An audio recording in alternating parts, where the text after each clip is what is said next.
The ninth edition of Braunwald's Heart Disease was published in early 2011. The ninth edition, we are giving it a bit more of an international flavor. We're paying particular attention to some diseases which may be less common in the United States than in other parts of the world. For example, we're including rheumatic heart disease, which is, for the most part, very restricted in incidence now in the United States, but which is a big health problem in other parts of the world. And in the ninth edition, we have a new chapter on Chagas disease, which of course affects millions of people in Latin America. So we're trying to give it a bit more of an international flavor. And that's of course on the foundation of the core curriculum of Braunwald. I would say that one of the aspects of Braunwald which may set it apart from some of the other textbooks that are available worldwide is that we try to give it a scientific foundation where we include some of the mechanisms of disease and some of the insights that inform clinical practice and derive from laboratory work.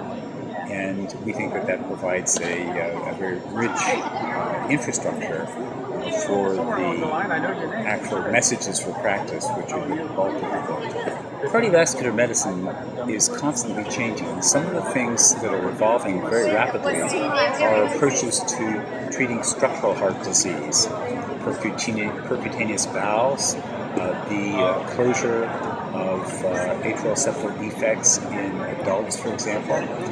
These are issues which were not even on the map a few editions ago, but which are increasingly part of practice and are going to be enormously important for the future.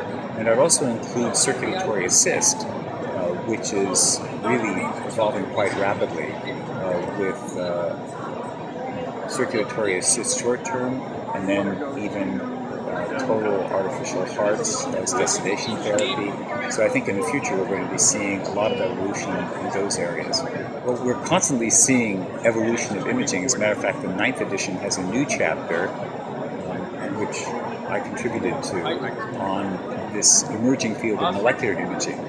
Not ready for prime time clinical application today, but something to keep our eyes on for the future, and that may take us past the usual anatomical basis of cardiovascular imaging that is our tradition, and incorporate some of the new scientific insights into pathophysiology that has identified targets that we'll be actually able to image functionally. So that's an example of how the book is always striving to stay ahead of the curve and to prepare the path for the medicine of the future. One of the standards that Dr. Braunwald, the founder of the series and learning family, established was continuous improvement. Dr. Braunwald never rested on his laurels, and he expects us not to either, because we can always improve, we can always evolve. And I think it's an important concept that heart disease is not just heart disease, it's an entire learning family or system that includes print editions of a series of companions and atlases for imaging that range from heart failure to lipidology, a new one which was just released this year, 2011, on preventive cardiology, and others that are actually in the planning stage now to enrich the constellation of learning opportunities. But very importantly, we think that it's a living book, actually a living learning system, because it has a web presence. Currently, Dr. Braunwald personally adds references with commentaries on a regular basis, several times a month, that include updates of late-breaking trials, late-breaking breakthroughs in clinical medicine and in investigative medicine as well. These are all on the web presence of the book.